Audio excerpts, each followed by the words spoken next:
khoan từ từ game mày, nghe hết cái bài này cái bời quá.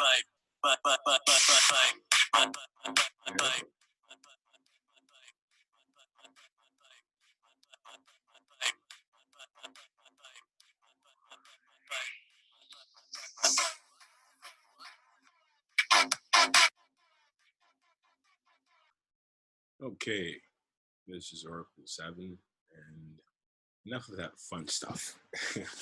All right, so today I want to talk a little bit about what spirituality is, the difference between spiritual versus religious, and trading. Why is the best business, and how it helps you to be able to master yourself in terms of spirituality, what the connection is in between them. And I would like you to feel free to drop any comments that you might have underneath the video about the ideas about what the video is talking about in terms of spirituality. All right, so let's look at spirituality. Get to good old Google and see spirituality. It says the quality of being connected with the human spirit or soul as opposed to material or physical things, right? So we're talking about being able to connect, not so much about with the material things, all the physical things, but we're talking about being concerned with the human spirit or the soul. Now, I wanted to make a quick distinction about the difference because I believe that spirituality is more like this in terms of when I say for the terms of this video and everything else, that more spiritual but not religious. It says also known as spiritual but not affiliated. And this is a popular phrase or initialism used to self-identify a life stance of spirituality that takes issue with organized religion. And I don't take issue per se with organized religion. I just don't find one that I could specifically say that is mine or that defines me 100%. And so I take the spiritual path, which to me has a lot more to do with learning about self and the connection to the larger whole, whatever you might call it. And so I encourage everyone to be celebratory and, well, to celebrate, celebrate whatever the religious system is, which is connected to, tradition and people and usually buildings and concepts of such. But for the purposes, I'm talking about being able to connect with self, right? All right, so let's look at the trading. So I just pulled in here again, why is trading the best business? Now, you're going to start to see there's a lot of similarities between spirituality in terms of physical material and how they relate, and also trading. So here it says trading is the best business to start. Almost all business ideas would require space or land to set up or the infrastructure for any business. For trading in stock markets or forex markets, any kind of markets for that matter, you don't need to buy any land or office. All you need is to start trading. A chair and a table is sufficient. Well, today you don't even need a chair and a table. You just need a laptop or a telephone. You can just jump on and start trading in the markets so long as you understood what it is. Now, trading in the markets, it can look real funny and crazy. And if you've never seen what a chart looks like for trading, never seen what the chart looks like. I use TradingView a lot, but you can look at a chart and see what a chart looks like, right? And as you can tell, charts, as soon as mine loads, charts got lots of ups and downs, and they're looking at relationships, Australian dollar to the Canadian dollar. Let's look at the euro versus let me see, JPY, Japanese yen. So you're looking at the relationships, right? Ups and downs that happen, much like anything in terms of spirituality or life itself. Because I like to believe life itself is pretty spiritual, considering that we consider ourselves to be spiritual beings having a physical experience. So there's a lot to ups and downs and things that might go and then they don't work out. And so there's all these things and all these indicators that life gives to you about what is going on, right? But in terms of being able to jump and connect with connect with spirituality and connect with trading and understanding them. This is some good information I think will help as I was going through looking at this stuff myself as well. And I just kind of pulled up this guy, Trading Educators, and it looks like a pretty decent site. But I'm just using the information off the site, so I just want to give credit to this guy for taking time to put this stuff together. And it talks about the spiritual side of trading. It says all traders sooner or later begin to realize that there's something more to trading than learning to read a chart, following an indicator or a trading system, or discovering a method or a setup that will work in a high percentage of time. Now, I'm going to play a little clip from another guy over here. He talks about probability, which trading has a lot to do with probability, such as life as well. There's a probability that we will be alive tomorrow, right? But there's no certainty. And so the difference between spirituality and some physical type things, which you would consider traditional businesses more physical, is probabilistic or certain in terms of like real estate, certain assets, something that's physical, right? And so I want to look at these ideas so we can start to draw them more closely together, right? So it says if you didn't feel early in your business, then you have probably been around long enough to realize that many problems you'll encounter as a trader are those that derive from your own individuality. Some common factors are the same things that are common amongst all human beings. Now, it says that there'll be some point in time, right, that because of our nature, it says, however, it is the nature of dynamic or of this, it is the nature and dynamic of this business to bring your human frailties and weaknesses to the front and center of your life. And that's with anything you do, right? Whoever you are, wherever you go, you'll show up because it's still you. So trading brings you into a head-on confrontation with who you are and the deep down real you. And it will. I've had my experiences in the beginning. It will teach you to really, really look at yourself, right? So here's the point of confrontation. So it's just you and, like I just show you some of those charts, it's you and these charts and trying to understand what they are. And there's a bunch of tools and indicators. And at the end of the day, all you looking to do is try to find out the highest probability that something works or something makes sense, right? But it doesn't always work out that way, just like life, right? So here's some of the things that come to mind from this guy right here. Admit defeat and give up trading. So it'll whoop you sometimes. And sometimes you have to decide whether or not you're going to give up. But however you do one thing is how you do everything else, right? So if you give up trading, it might be how you do other things as well. If you get to deal with some defeat. Seek to overcome your human nature through deep introspection, using the strength of your own resources to confront and deal with who and what you are. Seek the help of a professional. Now, this is a big one for a lot of people. Somebody, some people believe that you could just learn things on your own, which is fine. But somebody that's been around before and has some experience can help you to take some shortcuts. And seeking professional help, like getting somebody to help you or mentor you, it takes some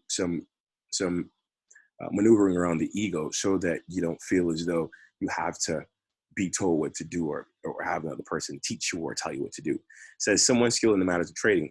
Well, trading psychology, they're talking about psychology because that's the word that they're using, but mindset trading, spirituality trading, emotional balance, all same words to describe the same thing. Being able to be sound enough in mind that you can deal with the reflection of yourself when you are in the game of trading, right? Seek spiritual help from a power much greater than your own. So this is key. Whatever it is that you believe in, if you pray or you meditate or how it is that you connect to a higher self, it is imperative, it's important that you do so regularly or before trading, whether it's listening to music, whether it is, watching something funny to get you in a good mood, or meditating, or, getting your Bible and reading the passage, whatever it is that you do to connect spiritually, it helps you to get into that mindset so that when things go up and down, like they will, that you are safe and tucked in, that you aren't reactive to every up and down that happens. All right. All right. Let me see. At this point, I want to make it clear that as an individual and as a professional trader, author, educator, I believe that with all my heart, Creator God exists. If I'd like to see somehow prove satisfaction from it. Okay, so this is him talking about the fact that God exists. Now I'm gonna go through right here And let's take a look at what this guy is saying, because what he says makes a lot of sense. So I'm going to just go through, and this guy is Randy Howell, right? So thanks to Randy for making this video. I'm going to go ahead and play it a little bit because he touches on a couple important key points that will help us to better understand who you're competing with when you're actually learning to trade, and it'll be beneficial. Into this, they know trading, but when they get into trading and the active trading, everything falls apart. What are the big problems? Let's start with the first one. The first one is really more evolutionary than psychological, but we confuse it with psychology. The first one. Oh, by the way, he uses the word psychology, but you could substitute psychology for spirituality, because spirituality is also a broad term that people use when it can't be explained scientifically. And sociology, anthropology, religion, these are more humanitarian sciences, and so therefore they align more closely with spiritual sciences versus the hard sciences like chemistry, biology, and the like. And so some of these things are interchangeable. When we're talking about psychology, he's talking about more physical brain matter and that kind of stuff, but we're talking here about the spiritual part, just the things that you can't see. And in some other videos we'll talk about consciousness and whether or not you can actually see or feel, or if there's something inside there that you can connect with called consciousness. And that'll be fun too. But for the benefit of this video here, you'll see what it means. Is this hardwired trait we have, what I might call the Rocky effect, where rules don't apply to you against all odds. A trader will look at this thing, they will look at trading, they will recognize that, the odds are really against me, but somehow I'm special. I think I can do it, even though every shred of evidence shows me it won't. And then they have this idea of victory. That's what they go in, and they just keep focusing on that. They can't lose. They can't lose. They're going to win. They're going to find that against all odds attitude.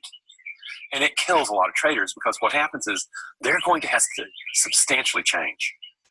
Yet they're stuck right there in that, it doesn't apply to me. Yes, it does. So that's the first thing. The second thing is actually more common, is wanting to be right. There's just amazing is you want to be right. You want to control outcome. And yet, when you get into trading, you find out very clearly that you can't control outcome. No matter how much you want, control of outcome is an illusion. Yet we... And this is what happens in life. A lot of times, even before clients would come, people would come to me to get readings done, and they want to be right where they need to be right. And I would always say, readings, any good, honest reader would tell you that most of them are honest and good people. Some of them, most people would tell you that a reading could be as accurate as it can be. It still is never 100% right. So there's another connection between trading and spirituality. To it because we want to be right, because our ego feels better when we're right. Has nothing to do with success in trading. That has to be given up. The third thing is a corollary of that one, but it's this, is you want to predict outcome. If you can't control outcome, you want to predict outcome. And so you get all these tools, all this stuff, and all this analysis. And what you do is you say, okay, now I've got it. I can predict outcome with real accuracy. And what happens is you get into the randomness, you get into the uncertainty of trading, and it all falls apart. Then the mind falls apart. That's the third one. The fourth. Now, this is where meditation and things like that come into play, because depending on the type of meditation you're doing, we'll talk some more about types of meditation that you can do that are helpful. But depending on the kind of meditation that you're doing, you start to learn how to let go and realize that ups and downs, like I looked at on that chart earlier, ups and downs are just part of life. It's just part of the breathing. And so no one worries about if they're going to take the next breath unless you're underwater. And so therefore, if you get into the same rhythm or flow with trading and not having to hold on to every penny or worry about money and feeling like it's limited and scarce, then you can start running into a challenge. So there's a really nice correlation there between seeing how even something as simple as breathing is a spiritual event, and like trading, everything is up and down, up and down. Sometimes breaths are longer and sometimes they're shorter. Be the toughest though. It's called self-preservation, where once the brain has organized you into a self, it doesn't want to let go of that construction of a self. It wants to preserve it no matter what. I'm not going to change. I'm going to do it this way. Okay? I'm not going to change. I'm going to stay it. Even though it's not working, all the evidence is there. It's not working, but I insist on doing it this way. That's all evolutionary trait wired into you, and that you're going to have to overcome if you're going to become a successful trader. Okay, that's good. Now, here's the difference between us as human beings and as spiritual beings, and say, for example, a robot. A spiritual being is able to assess self, be aware of self, and it comes through meditation as well. Actually, meditation helps to develop it. But you can be aware of self and the connection to other things. But if you aren't flexible in that awareness and thinking that you have to stay in a particular way that you can't change, then your actions become robotic and less spiritual. Spirituality is a lot more fluid. No necessity for forcing anything or making anything, forcing anything to happen in any particular way. All right, hold on. Good. All right, so now let me pull up this little quote so you can see this quote. So here I wanted to connect them with money because I've also realized a lot in our industry, industry being the health and wellness industry, industry being the network marketing industry being traditional business industry being me as a diviner, because of those backgrounds and industries and loving to help people and do readings and divinations and such, actually kind of pull them together. And so that's kind of what it looks like. But I started to realize that it was energetic. So once I got into trading, I realized, like I mentioned earlier, about breathing being energetic and ups and downs that you face in life and how things happen, and everyone, like how these pairs here are a little bit different. So say USD, JPY, which is the US dollar and Japanese yen. If you can look, it looks a little bit different. So everyone's life is a little bit different. And even when things are going down, don't worry, eventually they'll have to come right back up, right? And so being able to align yourself where you can get onto this curve and slide your way down, or take the elevator and let it bring you all the way to the top.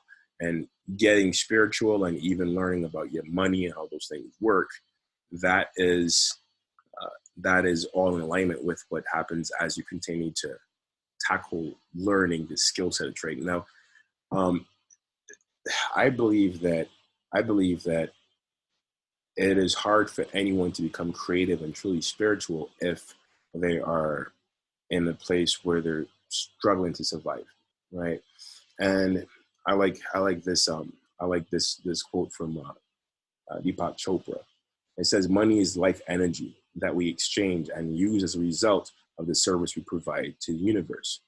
So let me read it again. Money is the life energy that we exchange and use as a result of service we provide to the universe.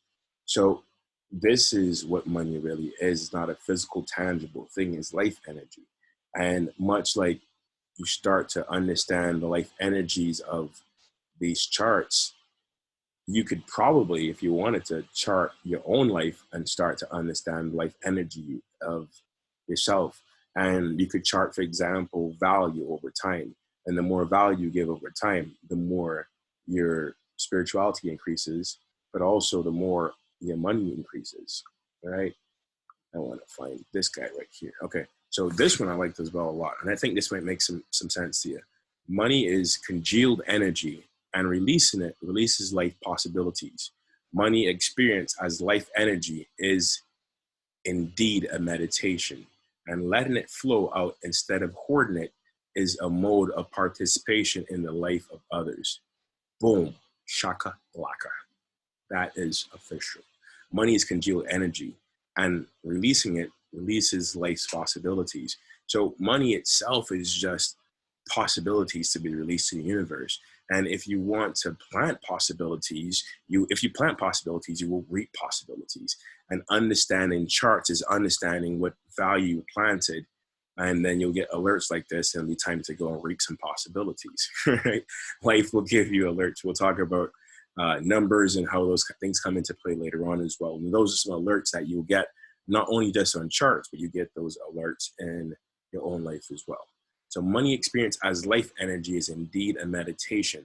So not as this scary thing that only the rich or wild people have, or people that are evil some way have. It is experienced as life energy, and it is a meditation. So letting it flow instead of hoarding it, instead of holding on to it and thinking that it's a limited supply. There's no shortage of money. But as a human, we kind of feel like the guy over here was talking about, Randy, in terms of hoarding it and holding on to it. So instead, mode of participation in the life of others. So how can you bless others with whatever you have in terms of money, however little it is or however much it is, blessing. And that's why a lot of people, at some point in time in their life, try and, get back into philanthropy or something because they want to give back so they can bless others' lives. And so with that, I believe that we've given you some value in this video, and I hope you liked it. And give me some comments, and in the comment section, let me know if you can think of any other type solutions that would be as good as trading, so that we can help to raise the vibration of all the people around us.